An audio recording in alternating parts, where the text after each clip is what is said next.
GM, 10 seasons, 3 playoffs, got to an NFC championship, drafted Kyler Murray. Steve Keim is joining us in the herd here on a Friday. You know, Steve and I went out and last night, chopped it up a little bit. So the Tua situation is tough. It's a rough situation because, first of all, you knew it was pre-existing as a general manager.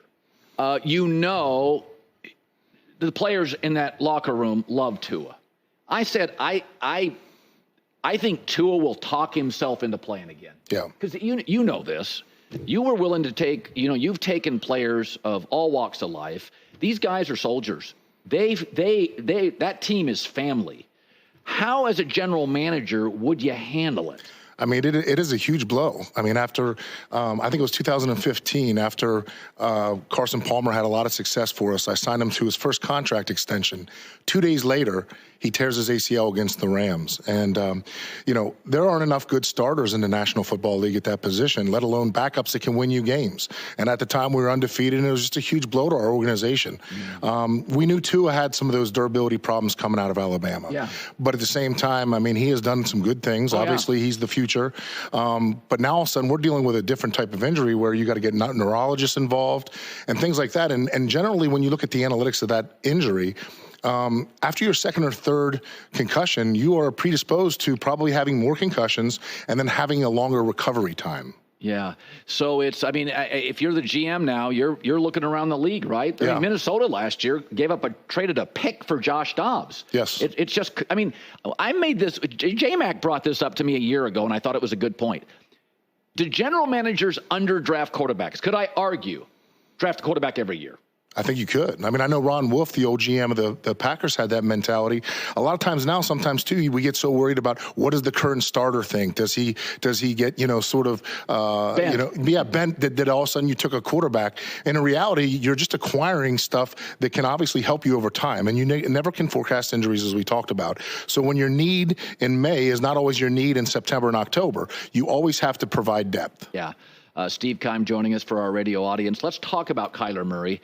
So, this is, you were in a unique situation. We have referenced you multiple times that you draft Josh Rosen and, you sell your owner on these draft picks. And then you had to go to your owner after the season and go, I'm going to go get another quarterback. And I have defended Kyler. I know the video game stuff, but when I watch him play Buffalo and I'm just pitter-patter in those little tiny steps he takes, are you still a believer in him as a playmaker and a franchise quarterback? I am. And I think last week you saw a lot of growth. I thought Kyler played exceptionally. Obviously, he can't play defense and tackle people, but at the same time, he put them in a position to win that football game. And I think once they get better personnel on defense, they'll be in a better position. But Kyler, I thought, was more decisive. I thought he made good decisions. I thought he continues to use his feet to escape the pocket. Again, I think Kyler Murray is a guy, certainly a top 10 quarterback in my opinion. So Marvin Harrison Jr., I said Randy Moss and Calvin Johnson are probably the 2 best college receivers I ever saw. Yep. Just size, length. I said Marvin Harrison's on a short list of the 3rd best. Now, he's not a burner. Rome Odunze, good. Not a burner. Last week, he was invisible. Any red flags what did you make of that? And did you like him as a prospect? Yeah, I did like him as a prospect. But again, I thought his performance last week was somewhat underwhelming. I mean, again, he looked like a rookie out there. And when I watched the tape, I thought he played slow and lethargic.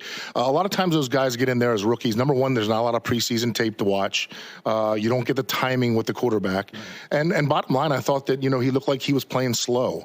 And again, a lot of times that's because you're thinking. You're seeing different coverages. You can't play as fast as you want to play if you're thinking and you're, getting caught up in the mental part of the game. And again, I think he's going to be a phenomenal player, but I got to remind myself, guys like Larry Fitzgerald and some of those other guys, they didn't come in and dominate week 1. Oh, he didn't. So let's go back to Larry Fitzgerald. So he was out of Pittsburgh. Yes. He's one of the great players in the history. I mean, he's so rare. He was great, played forever, a leader. But did you know instantly when you watch, tell me about Larry's journey? Yeah, I mean, you saw things early on that were special, but at the same time, the consistency and the professionalism and the approach every day wasn't there right away. I mean, Larry became a great blocker at the end of his career, and I know people don't think about blocking as a receiver. It is a critical piece of the game, and Larry became the best blocker in the National Football League as a receiver. Early on, he didn't want anything to do with it. He wouldn't stick his face in there for anything. But at the end of the day, he ended up, again, working himself through it, and obviously he was a true professional. His ball skills were out of this world, and became one of the best receivers in NFL history. What do you make? I think it's cool. people bailed on Geno. Here he comes. So even though my criticism of Baker is pretty well documented, I've always said he's one of the top 20 quarterbacks on the planet. And I watched him last week. He's such an emotional dude. Yeah. And I got to be honest with you, this Baker, I like this Baker better than Cleveland Baker. Yes. How did you view him out of college? What did you make of his I thought he was a little overdrafted. Yeah. But go back to when you were with the Cardinals. What did you see with Baker? What did you think he would become? And is this what you thought? I thought this because of his competitiveness. And again, it's nice to see guys like him and Sam Darnold have success now in second and third locations. Listen, a lot of times people underestimate how much coaching and support casts and all those things really play into it. So to me, again, you put Baker in a good situation. Jason Light did a great job signing him in Tampa. Todd Bowles knows how to coach. And they put him in an environment where they're running the football well and they're putting him in positions to succeed. And I think that's, again, the most important thing schematically is to put those guys and give them chances that, again, cater to their strengths. Did you like Darnold out of college? I did not love Darnold. Okay, tell me about that. Yeah, no, I didn't think that he, again, the throwing motion and all the different things, I didn't love. Yet at the same time, again, it's nice to see he's doing good things. I acknowledge he had great intangibles and he had all the things that you look for in a quarterback. But again, I think there were some things mechanically that bothered me. But again, it's nice to see him have some success. I cannot believe how good C.J. Stroud is. And again, his comp, Lance Zierlein's a friend of mine. Yeah. And Lance said his comp is Jared Goff. Well, I love Goff. Yes. Goff with better running ability. Yeah. Are you even a bit surprised how elegant and effortless it looks with C.J.? That's the thing. The game looks so slow to him. I mean, it's like his ability to process and see things is, it's exceptional. And, certainly liked the tape at Ohio State, but could have never forecast that he would look that poised and that patient in the pocket. And his decisiveness is just second to none. And to explain what decisiveness means as a general manager in this league, what is that decisiveness? You used that a couple of times. A lot of times in this business too, like some of these more athletic quarterbacks, they can create bad habits because they're used to using their feet and their athleticism to get out of trouble. You want those guys to hit their back foot and make a decision and get rid of the ball, right? I mean, get out of the pocket. And at the end of the day, a lot of times these situations where guys develop bad habits because they can run and get out of trouble. And so they don't finding their first reads or second reads quickly. They're running for daylight. And at the end of the day, you want that guy to hit his back foot, make a throw, and be on time and on rhythm. So Caleb Williams, 3 times last year, completed under 58%, 50% preseason, last week's numbers. You tell me, what did you think of him out of USC? You said you didn't like Darnold. Yep. What did you think of him? And would you be a little concerned on the erratic nature of his accuracy? I mean, I loved his skill set coming out. I'm not going to lie. I did have some concerns with the fingernail thing, but I mean, at the end of the day, does that really matter? No, I mean, the thing that is so encouraging to me are the reports that are coming out about his leadership. And, having obviously the close relationship I have with Cliff Kingsbury, he had the ability to work with him last year. So he really stood up and told me, like, listen, this guy's the real deal in every way, competitiveness, leadership. So obviously that sort of made me feel a little bit better about what you were getting. Yeah. But, I think he's, finally he gives the city some hope. Yeah.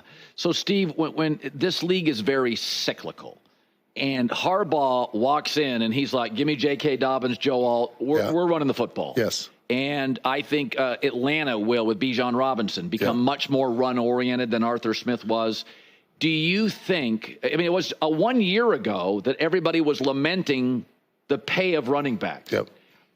Philadelphia, Howie Roseman's like, no, get me a running back. Yep. Do you think that we may be moving back into a little more run-centric offense because now all the linebackers are 220, not 240? Yeah. The safeties are fast but not big. You tell me, how does a general manager look at that? Because it does feel like this year, boy, we're seeing a tilt back to running. Yeah. I think the one thing we'll never get away from in football is if you can't run the football or stop the run, you're obviously not going to play consistent winning football. I mean, and the bottom line is people underestimate how much you can control the clock, how much time of possession matters. They underestimate. And honestly, at the end of the day, when you can run the ball against somebody's will, that deflates the other team. And it is a real mental edge for somebody to win with. Yeah.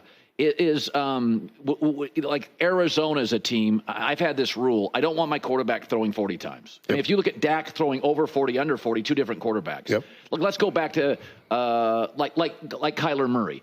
Does it bother a quarterback if you sit down and say, listen, we're going to draft running back? Because Arizona's got two running backs I like. Yeah. How do you play that game with a superstar quarterback and saying, we're going to, like Josh Allen last night, they were not dependent on him. Yeah. These first 2 weeks, they're running the football in Buffalo. Yeah. Do you have to have conversations with a quarterback you're paying $400 million about that? I think you do, just because you want them to feel vested in the organization and feel like that they have a say in it. But at the end of the day, I mean, you draft a receiver and they're not mad you didn't take the left tackle. Then you take a left tackle and they're pissed you didn't take a running back. So you don't ever have the ability to make them all happy. But at the end of the day, I think, again, for purposes of camaraderie and again, your relationship, you do want to involve those guys to a degree. You told me something once privately, I think we can talk about this, that fans tend to see, well, owners are all billionaires and there's a salary cap. Yeah. So everybody's got the same money. Yeah. And then I look at Cincinnati trying to push off the guaranteed money to Jamar Chase to 2027, and I'm like, Stan Kroenke would write a check. Yep. Explain to the audience that even though there's a salary cap and they're all billionaires, teams' money is not even. Yeah, I mean, you're going to kick the can forward to some degree if you're spending cash over cap. But there are teams that don't spend to the cap. And at the end of the day, I mean, again, everybody is run differently. There are more cash-rich teams, Rams. and they spend differently. And listen, at the end of the day, the thing people don't think about these big quarterback contracts, especially, you have to put a certain amount of money in an escrow. That's right. And a family-owned team like the Bengals, I'm sure, don't love putting $150 million in an escrow account just to sit there and prove they can pay Burrow, you know? Right. So obviously that could affect different contracts that come along the way, like Jamar Chase. But yes, there is a huge difference in the way certain teams are run, how quickly, how early on they approach some of the contracts as well. If I said to you, give me the 3 or 4 teams in the league that you knew that money was never an issue, they may have $600 million in an escrow account. Like, who are the rich teams? Rams, Seahawks, generally the teams that were in my division. San Francisco, Philadelphia feels like they got Philadelphia, money. yeah. Jeffrey Lurie is a great owner and certainly willing to spend. All right, Steve Keim, some big news potentially happening in his life. I can't give it away. Former NFL general manager. Great seeing you. You and your hello, how are you? Audience can't see her. Wish they could, but they can't. You guys flying home today? Yes, heading back to the hot desert.